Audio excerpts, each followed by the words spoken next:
Bienvenidos a Parmenas Radio, ¿cómo están hoy? Espero que bien. Los invito a unirse a nuestras redes sociales en Twitter, Facebook, Instagram y en nuestro blog, búsquenos como Carlitos y los Impuestos. Antes de empezar el programa, les recuerdo que estamos llevando la campaña #Ley de Amparo y diariamente publicamos un fundamento de la Ley de Amparo. Me gustaría actualizar la cifra de fallecidos por COVID-19, que de acuerdo a las autoridades son 325,000 personas. En el mundo sigue el conflicto entre Rusia y Ucrania, en donde la constante es que Rusia quiere el territorio de Ucrania, pero este país sigue defendiéndose de esta invasión. Según Rusia, quiere este territorio porque se va a unir a la OTAN y Rusia sentía que podía ser un peligro si esto sucediera, ya que podían ser invadidos en su territorio a corto o largo plazo. Vamos a empezar el programa de hoy, cálculo de impuestos. El tema de hoy me parece fundamental de entender por cualquier contribuyente que intente pagar impuestos. Para empezar, debemos tener idea que es una obligación el pago de impuestos de acuerdo al artículo 31, fracción cuarta de la Constitución Política de los Estados Unidos Mexicanos, que dice que debemos pagar impuestos de manera proporcional y equitativa de la manera que dispongan las leyes secundarias para el gasto público. El gasto público no tiene definición, por lo que es realizado de acuerdo al criterio de cada administración que ocupa el Poder Ejecutivo. En un principio he mencionado que se debería tener una definición para que el gasto público sea orientado a derechos humanos y otra parte para la administración del país. Pero aún sin esta definición es obligación de los gobernantes respetar lo que establece la primera parte de la Constitución Política de los Estados Unidos Mexicanos, es decir, que los gobernantes deben proporcionarnos nuestros derechos humanos y garantías que se establecen ahí, de lo contrario la estarían violando. Actualmente, cuando un gobernante viola un derecho humano, la única forma de solicitar el derecho humano violado es por medio del juicio de amparo, en donde si lo promueves y te lo otorgan, ese derecho humano solo va a ser brindado por parte del Estado para el que promovió el juicio de amparo, siendo que si el Estado violó el derecho humano, debería brindarlo para toda la población, pero la ley de amparo solo establece que debe ser brindado en caso de violación para la persona que promovió y le fue otorgado el amparo. Como verán, es muy complicado que el Estado brinde los derechos humanos y garantías, aun si llega a cometer una violación de estos derechos humanos y garantías.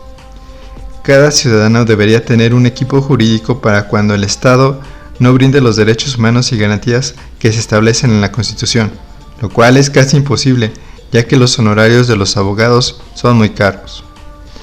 Por lo que mi idea de que exista un concepto de gasto público orientado a derechos humanos sería increíble, ya que desde el principio el gobernante tendría un objetivo para el uso de los impuestos en los presupuestos de egresos que realiza cada año.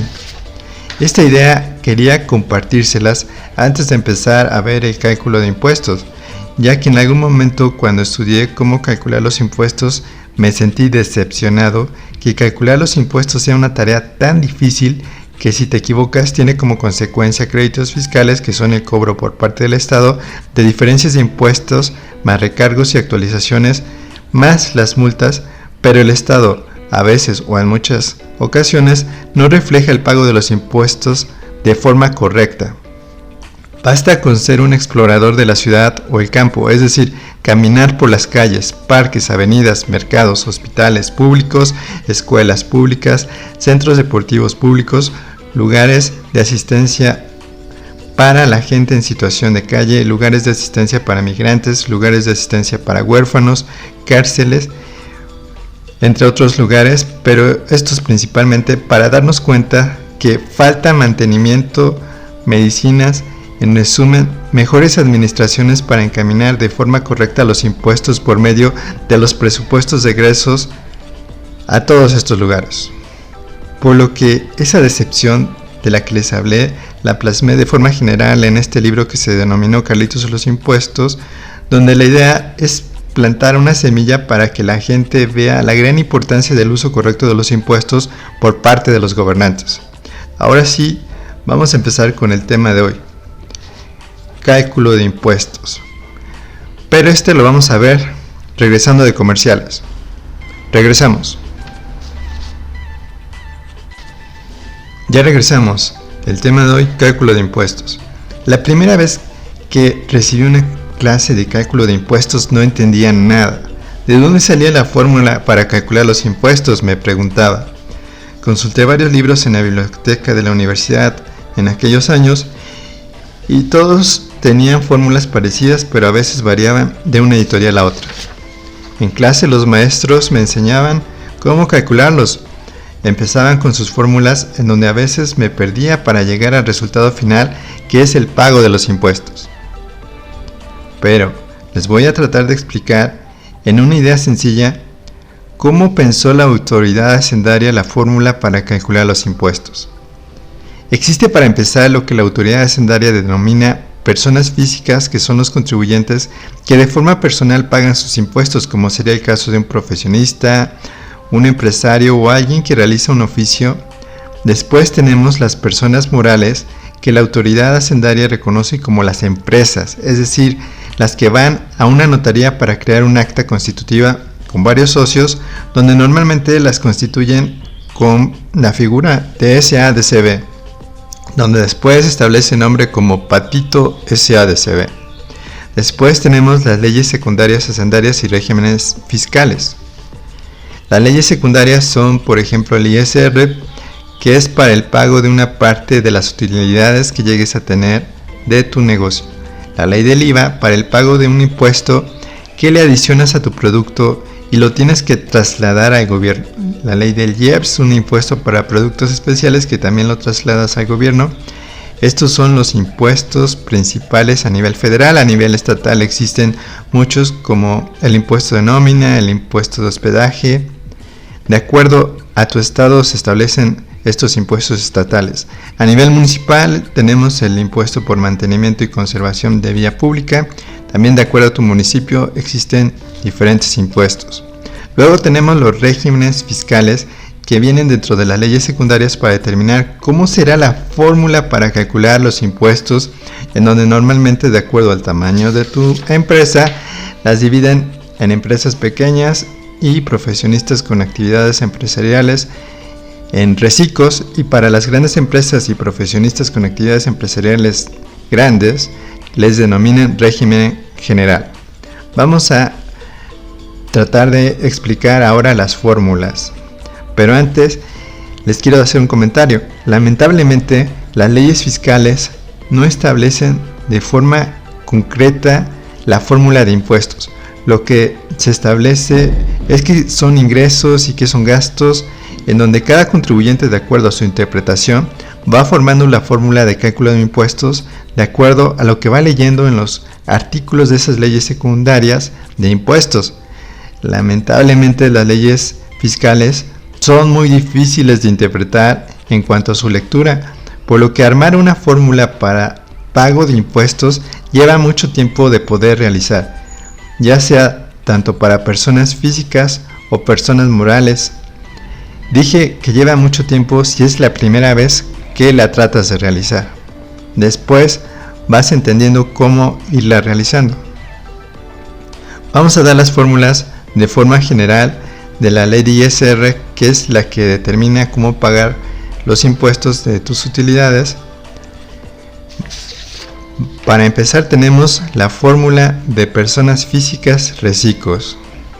Esta fórmula va a estar integrada por ingresos percibidos en el periodo, por una tasa aplicable de acuerdo a una tabla. Después, lo que salga se llama ISR a cargo, menos la retención de terceros, y eso es lo que pagas provisionalmente en el mes. Los porcentajes que les dije sobre los cuales multiplicas los ingresos percibidos en el periodo están en una tabla que dice tabla mensual, y viene unos ingresos, por ejemplo, hasta 25,000 pesos tienes que multiplicarlo por 1%, hasta 50,000 pesos tienes que multiplicarlo por 1.10%. Entonces, recapitulando, tienes unos ingresos de 25,000 pesos, eso lo multiplicas por un porcentaje de 1%, te sale un ISR a cargo, le restas la retención de terceros y ese es el pago que tienes que dar mes a mes por concepto de tus utilidades. Luego tenemos la fórmula de personas morales reciclo. Esta fórmula es más grande y vamos a tratar de explicarla. Primero tienes tus ingresos efectivamente percibidos en el periodo. Luego, menos las deducciones autorizadas efectivamente pagadas en el periodo, menos PTU efectivamente pagada. Eso nos da un resultado que se llama utilidad gravable del mes. Eso le sumas más utilidad gravable de meses anteriores. Eso nos da un resultado que se llama utilidad gravable acumulada, menos amortización de pérdidas fiscales. Eso nos da una base gravable para cálculo de ISR mensual por la tasa de ISR. Eso nos da el ISR a cargo menos pagos provisionales anteriores, menos retenciones de terceros, y eso nos da el pago provisional del mes en el caso de ISR persona moral reciclo. Luego tenemos la fórmula para persona física en régimen general. Acá tenemos que la fórmula va a ser ingresos del mes y luego se van acumulando menos las compras, gastos, depreciaciones, intereses. Esas son las deducciones del mes y estas también se van acumulando. Después se hace una diferencia entre ingresos acumulados menos deducciones acumuladas, sale la utilidad del mes. La utilidad acumulada, eso va a ser, se le aplica unas tablas para que se determine el ISR del mes. Luego tenemos los pagos anteriores, se le resta y ese es el ISR a pagar. Luego tenemos la fórmula para personas morales, régimen general. Aquí es para las empresas que son grandes. Tenemos las ventas. Se van acumulando los ingresos acumulados. A eso se le va a multiplicar por un factor. Ya que se multiplicó, tenemos una utilidad fiscal estimada. Eso se va a multiplicar por un porcentaje de ISR. Luego al resultado se le va a restar un pago provisional anterior y eso es lo que tienes que pagar del pago provisional del mes. Ahora vamos a ver cómo es la fórmula de la ley del IVA. Es importante que revises cómo se calcula esta fórmula de la ley del IVA para que pagues correctamente este impuesto federal. Esta es más fácil porque de tu cobranza le tienes que quitar el IVA y eso va a tener un resultado que se llama cobranza sin IVA y eso lo multiplicas por el 16% que es el IVA causado y le restas el IVA acreditable de tus gastos y te va a salir un IVA a pagar o un IVA a favor. Un IVA a pagar cuando tu IVA causado es mayor que tu IVA acreditable y un IVA a favor cuando tu IVA acreditable es mayor a tu IVA causado. Esta fórmula del IVA es más fácil. Por el día de hoy vimos estas fórmulas para el pago de impuestos de ISR y de IVA para personas físicas y morales. Espero les haya gustado el programa de hoy, donde dimos nuestro punto de vista sobre el cálculo de impuestos. Que les recuerdo que estas fórmulas no las establece de forma clara las leyes fiscales. Tú tienes que irlas formando, pero en esta ocasión se las traje de forma general para que vieran qué complicadas llegan a ser. Los invitamos a comprar el libro Carlitos y los impuestos de forma electrónica en Amazon y Gandhi. Si lo requieren físico también está disponible en la sección de libros en Parmenas Radio o en CCA Puebla. Y recuerden que los impuestos no es un castigo siempre que se ocupen para que se nos brinden nuestros derechos humanos. Hasta la próxima.